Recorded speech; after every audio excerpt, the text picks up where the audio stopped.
Purau. Saya adalah guru pendidikan agama Katolik dan budi pekerti SMP Negeri 4 Kuala Mandorfi, Kabupaten Kuburaya, Provinsi Kalimantan Barat. Sekaligus saya adalah mahasiswa PPG dalam jabatan Kemenat tahun 2025 dengan NIM 251046265. Pada hari ini saya akan melaksanakan praktek pembelajaran di kelas 7 dengan materi Yesus Sang Pengampun dengan metode problem based learning. Berikut adalah video pembelajaran saya sebagai materi uji kinerja PPG dalam jabatan Kemenat tahun 2025.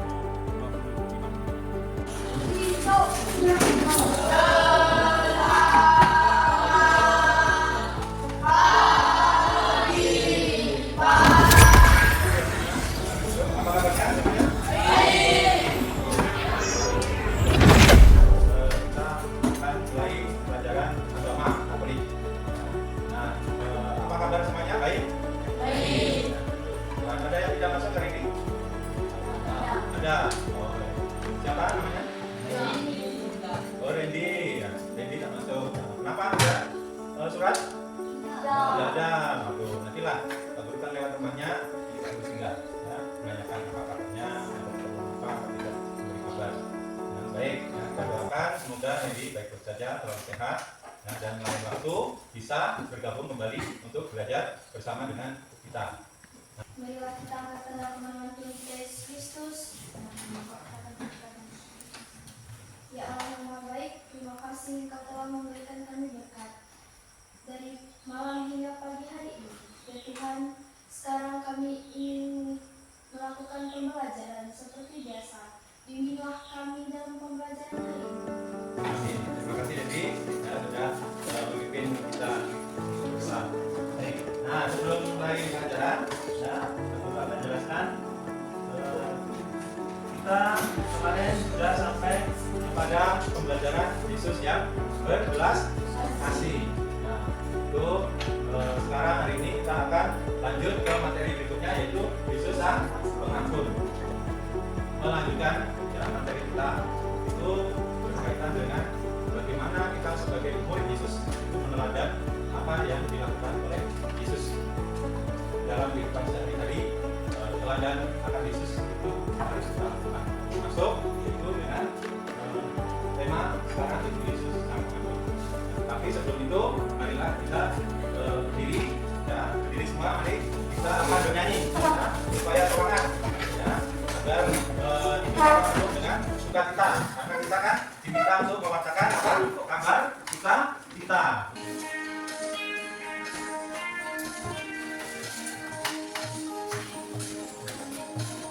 Ayo.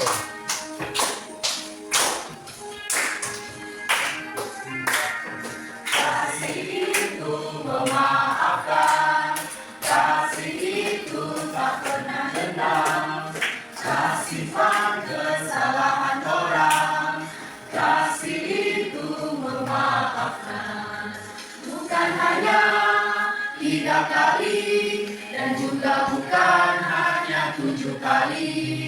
Tapi 70 kali 7 kali di dalam sehari. Nah, anak-anak, pada hari ini kita akan mencapai suatu tujuan, ya, dalam kegiatan belajar selama 2 jam ini, yaitu tujuannya adalah memahami berbagai sifat dan sikap Yesus Kristus yang patut diteladani sebagai orang beriman, sehingga tergerak mewujudkannya dalam perilaku sehari-hari. Itu tujuan besarnya. Nah, kemudian secara khusus, ya, ada subbab kali ini itu peserta didik kalian itu diminta untuk menyebutkan pengalaman tindakan mengampuni dalam kehidupan sehari-hari. Ya, dan kedua, kalian juga menjelaskan makna pengampunan ajaran Yesus, terutama dalam Injil Matius bab 18 sampai 35. Ya, bab 18 ayat 21 sampai 35. Dan ketiga, itu kalian harus mampu menyebutkan pentingnya tindakan pengampunan dalam kehidupan sehari-hari melalui refleksi terhadap ajaran Yesus dan dilakukan bersama-sama. Ya.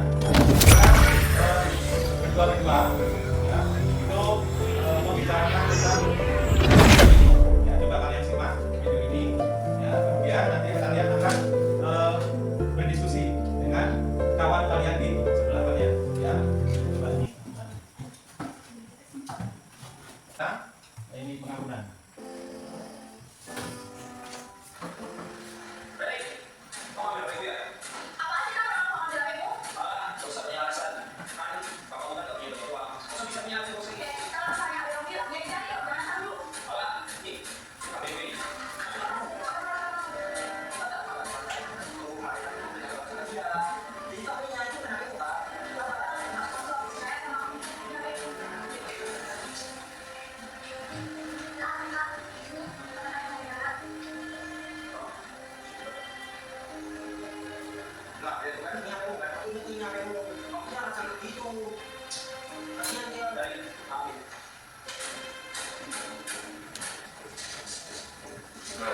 Kenapa?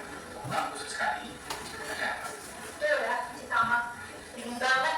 HP yang kemarin aku beli, itu gue HP hasil punya dia. Ada kan dia? HP-nya tuh dibalik sebelum potong. Jadi lupa. Jadi terus sampai HP-nya. Pertanyaannya apa? Pertanyaannya, ya, coba kalian lihat peristiwa-peristiwa yang pernah kalian alami. Ya, terus kalau kalian lihat itu tadi, ya, ada pertanyaan, ya, mengapa orang tidak mudah mengampuni atau memberi maaf? Itu pertanyaannya. Yang kedua, ya, terus apa perasaan kalian saat tidak mengampuni atau memberi maaf? Nah, itu coba kalian diskusikan, ya. Nah, kalian ceritakan juga pernahkah kalian mengalami, ya, pernahkah kalian mengalami situasi bertengkar atau berkonflik dengan orang, konflik, ya, dengan orang, dengan teman lah, ya, teman, dan tidak saling memaafkan. Ya, silakan, ya, silakan. Itu fenomena orang yang tidak mau mengampuni dan tidak bisa memaafkan.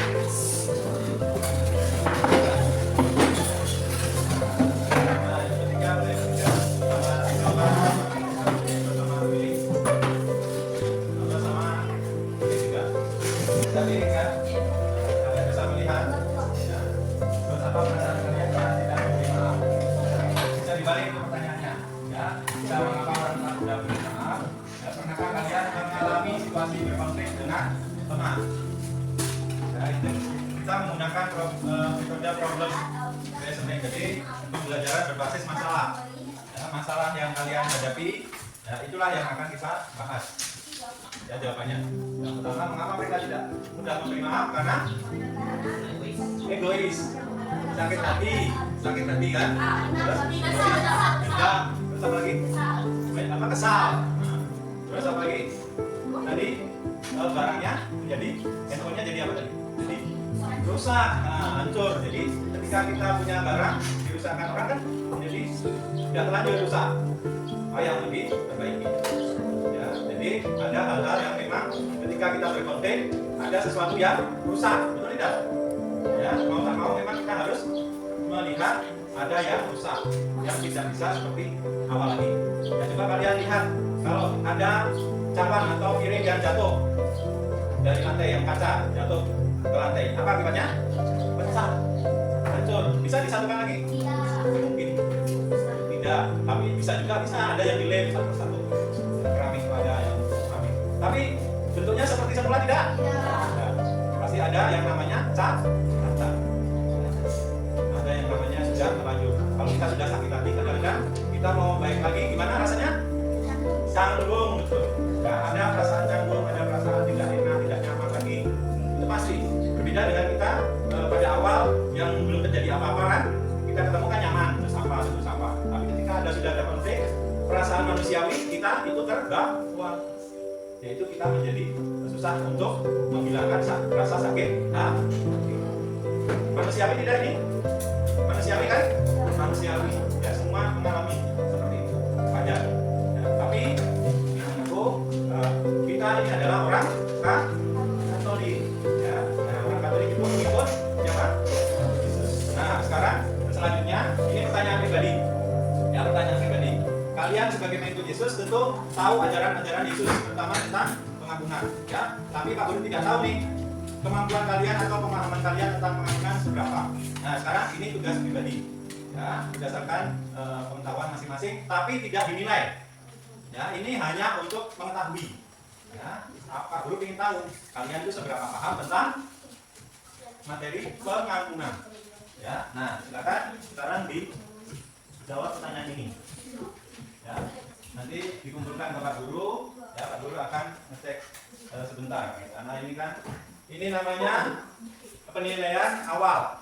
Ya, untuk mengetahui seberapa kalian memahami tentang pengetahuan dasar, ya, yaitu tentang pengampunan. Walaupun itu hanya satu, tapi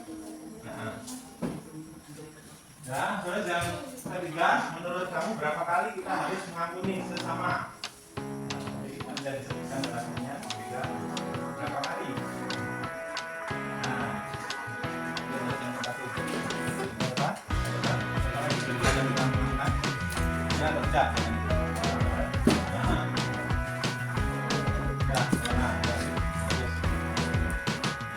Yang belum bayar nih, mana kertasnya? Nah, jawab. Mampu, ayolah, salah tidak ada masalah. Nah, ini bukan salah atau benar. Ya, mungkin tahu atau enggak. Kenapa? Kenapa itu? Bukan dengan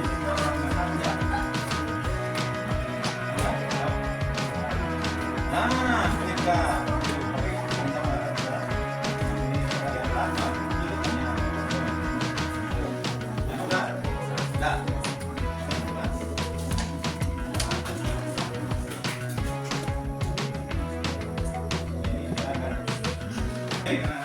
setelah kita tadi melihat kemampuan kalian, Pak Guru sudah dapat kemampuan kalian itu memiliki menengah ke atas. Jadi rata-rata kalian sudah paham ya bahwa Yesus itu pernah mengajarkan tentang pengampunan.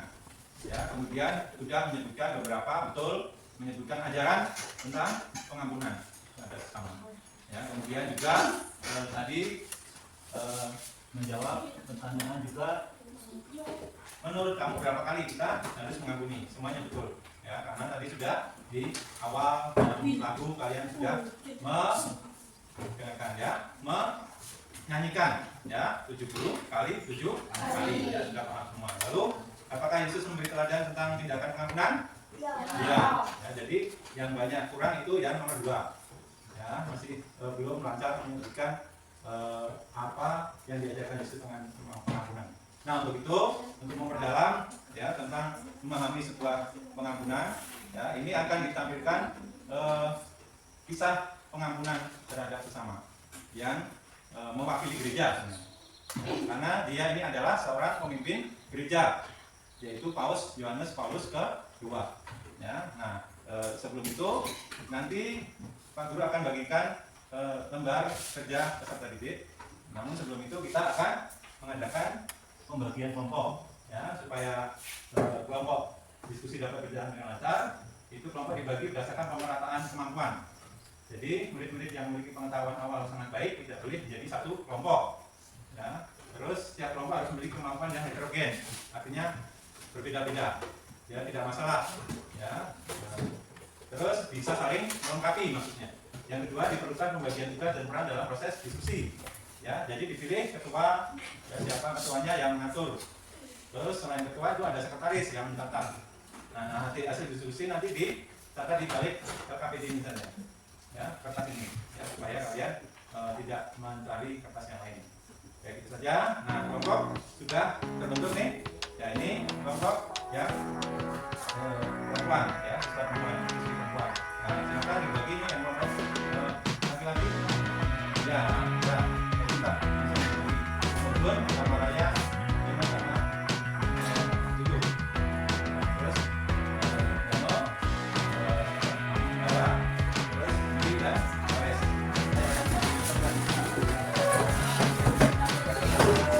Nah,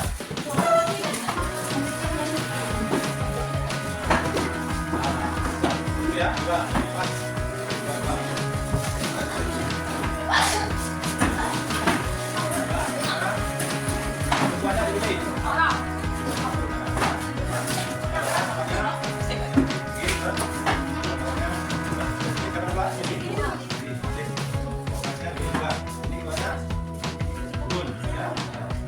Sekarang lihat ya di KPD itu, ya itu ada pertanyaan, ya, jadi ada dulu, ya, penjelasan dulu, penjelasannya.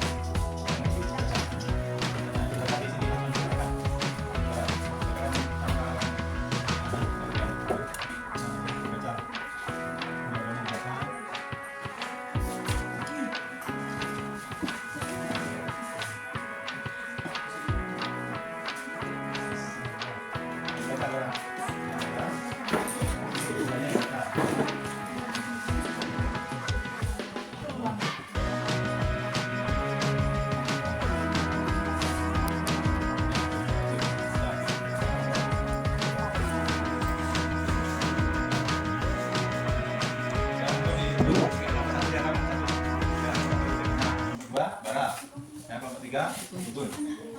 Nah, lanjut dibaca. Jadi pendahuluannya dibaca dulu, dipahami maksudnya apa. Saksikan video tentang Paus Yohanes Paulus II. Nah, dia sudah menyalami dan itu 13 Mei tahun 1981 jam 17.00.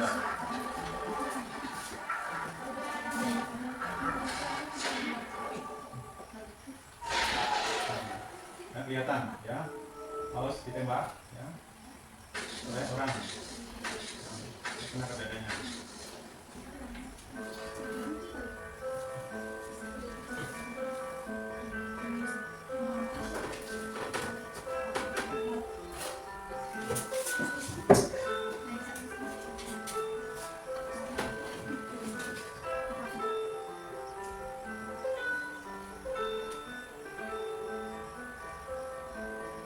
Disaksikan banyak orang ya.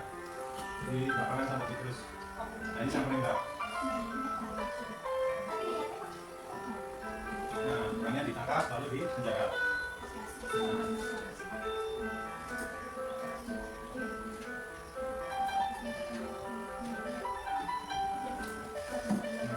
Nah, 81 tadi, ini 83.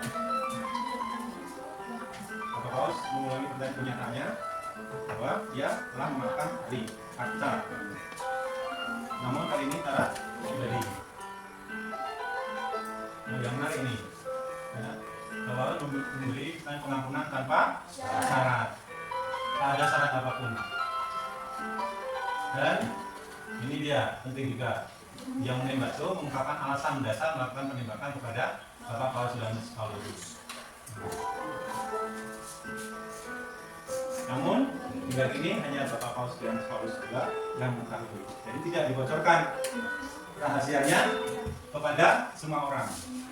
Ya, kenapa? Karena dianggap itu sebagai pengakuan dosa. Ya, jadi seorang imam itu juga memiliki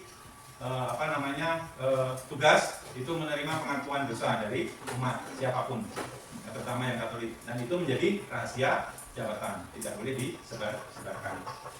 Termasuk ini namanya. Ya, terus. Alasan yang melatar belakangi upaya Mehmet Ali aja membunuh Paus masih menjadi misteri. Ada banyak teori yang muncul dan masing-masing teori terbantahkan oleh teori lainnya. Mehmet Ali Aja lahir pada tahun 1958 di wilayah Urgi yang tertindas di Turki. Dia sudah menjadi preman sejak remaja dan menginjak dewasa, dia bergabung dengan geng-geng kriminal di Turki. Pemerintah Italia menjalani hukuman penjara seumur hidup pada Aja Juli 1981. Alih-alih mengutuk, Paus Yohanes Paulus II meminta umat berdoa untuk Aja yang disebutnya sebagai saudara, karena Paus telah memaafkan pembunuhnya itu dengan tulus. Bahkan pada tahun 1983, Paus dan Aja bertemu dan berbicara 4 mata di penjara tempat Aja ditahan. Selain itu, Paus juga menjalin hubungan baik dengan keluarga Aja selama bertahun-tahun. Paus juga sempat bertemu dengan ibu dan saudara laki-laki Aja. Atas desakan Paus, pemerintah Italia membebaskan Aja saat datang di Bulgaria.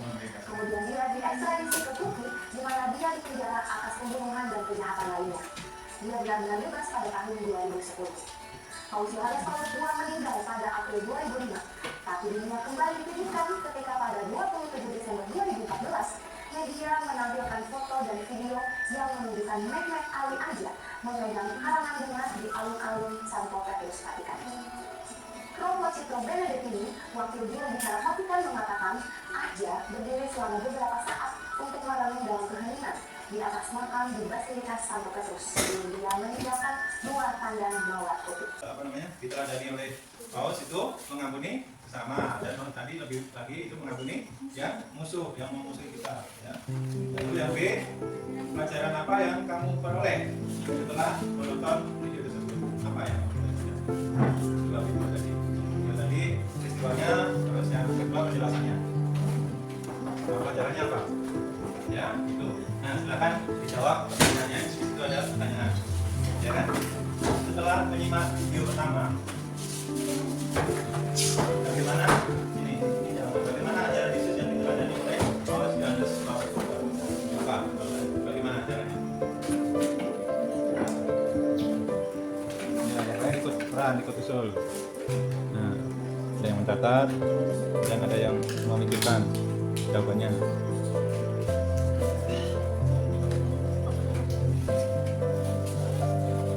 Gimana, Bun?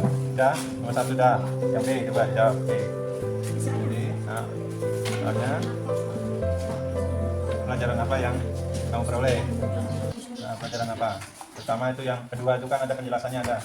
Bisa dijelaskan secara sampai 7 kali Yesus berkata kepadanya, bukan, aku berkata kepadamu, bukan, sampai 7 kali, mereka sampai 70 kali 7 kali.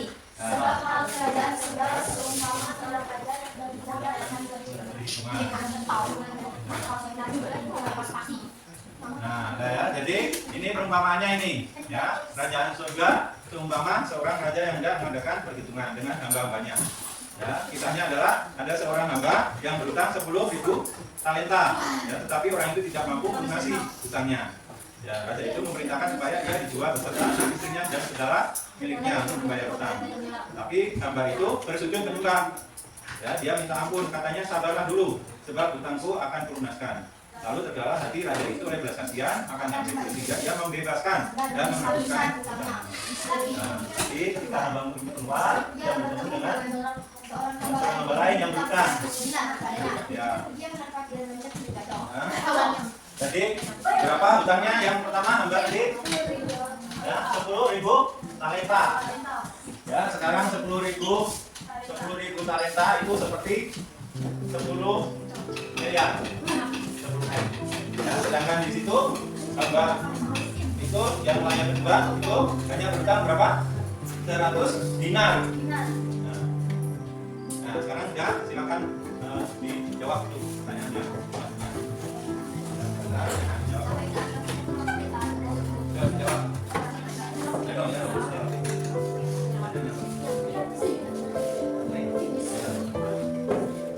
Berapa besar ini pertama tentang hamba yang dikasih bangsa itu? Besarnya apa? Artinya apa? Hamba itu berarti apa? Berarti apa? Berarti apa? Dan dia dosanya diampuni, tetapi terhadap orang lain dia tidak mengampuni. Artinya apa?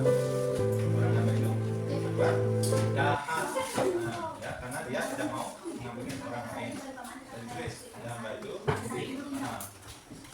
Dan aku, marilah kita dengarkan ya penyampaian hasil diskusi dari kelompok 1. Ya, silakan untuk disampaikan.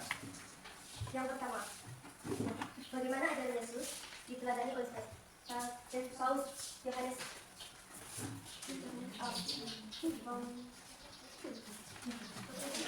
Pertama, bagaimana ajaran Yesus diteladani oleh Paulus, Yohanes, Paulus kedua? Jawabannya, memaafkan sesama dan musuh. Kedua, pelajaran apa yang kami peroleh setelah menonton video tersebut? Kita diajarkan untuk saling mengampuni dan memaafkan sesama manusia ataupun musuh. Apa pesan ini?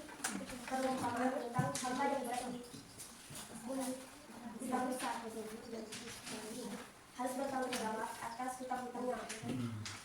Bagaimana sikap raja dan sikap hamba tua? Bersujud dan memohon. Apa maksud sabda Yesus pada Petrus tentang beberapa kali harus mengampuni? Nah, maksudnya adalah Petrus harus mengampuni saudaranya sebanyak 70 kali 7 kali. Ya, tepuk tangan semuanya. Ada hal yang perlu diperhatikan, yaitu biasanya kalian kurang lengkap menjawab. Ya, jadi kalau dinilai itu tidak sempurna. Kalau sempurna itu nilainya 4, ya. Tapi karena kalian jawabannya sedikit kurang menjelaskan, ya. Contohnya ini, ya, harus bertanggung jawab atas hutang-hutangnya. Ya, tapi dia bertanggung jawab tidak bertanggung jawab karena dia berjanji mau melunasi hutangnya. Tapi sikap yang parah yang harus dilihat adalah hamba yang pertama itu tidak membalas apa yang dilakukan raja. Betul tidak? Ya, hamba itu yang pertama harusnya setelah diampuni dia juga harus mengampuni hamba yang kedua. Ya, karena hutangnya yang besar sudah diampuni, kenapa hutang yang kecil dari hamba kedua tidak diampuni? Malah dia akan dimasukkan dalam itu yang menjadi masalah di situ adalah uji pengetahuan. Ya, silakan kita siapkan pulpen masing-masing. Dan kita diberi waktu 10 menit. Oke, sudah. Oke, satu. Ya, kita ikuti.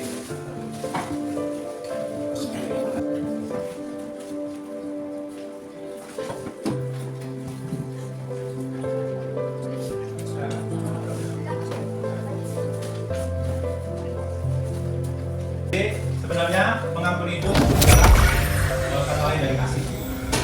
Kita itu mengasihi orang lain dengan mengatakan betul apa tadi yang disampaikan ajaran mengampuni intinya adalah paling kuat, paling tinggi itu ketika kita bisa mengasihi musuh kita, orang yang mungkin paling membenci kita. Disitulah letak kasih yang paling sempurna. Kenapa? Karena tanpa syarat. Ya, kalau kita mengampuni dengan syarat itu berarti kita tidak tulus, tidak ikhlas. Tuhan Yesus sudah mengajarkan kepada kita semua ya untuk mengampuni tanpa syarat dengan tulus ikhlas. Terserah orang mau menanggapi atau tidak, terserah orang mau berubah atau tidak. Yang penting kita dulu sudah mencoba untuk mengerti dan mengampuni orang lain. Ya, dan kita berharap seperti mukjizat yang dialami oleh Yohanes Paulus II dan si Alim Afrika itu, Mendel itu, ya supaya orang yang kita ampuni itu bisa bertobat. Nah, demikian kita ini dan pesan Pak Guru ya nanti sebulan pertama buatlah tugas doa, membuat doa ya, tugasnya adalah membuat doa yang intinya adalah memohon pengampunan pada Allah atas segala dosa kita, dan kita juga memohon supaya kita bisa memiliki hati yang mampu mengampuni. Nah, jelas ya semuanya? Ada pertanyaan? Baik, kalau sudah tidak ada pertanyaan, mari kita tutup pertemuan ini dengan doa. Ada yang mau bikin doa di depan? Ayo, ayo bikin doa, Rido. Bikin doa kah? Ayo Rido. Nah, ya, baiklah kalau memang sudah capek semua, ya Pak Guru yang memimpin, ya, silahkan kita buat sikap dan posisi doa yang baik. Sebelum mengakhiri pelajaran, adalah kita siapkan diri untuk berdoa kepada Tuhan. Kita angkat tanda tangan Kristus dalam nama Bapa dan Putra dan Roh Kudus. Amin. Bapa di surga, terima kasih karena kau beri kesempatan pada hari ini untuk belajar serius dengan suasana yang tenang meskipun dalam keadaan yang masih mengantuk, capek setelah liburan panjang. Semoga kami bisa menimba iman kepercayaan kepadamu, yaitu khususnya untuk mengampuni dosa. Sebentar lagi kami akan melayani Bapa. Semoga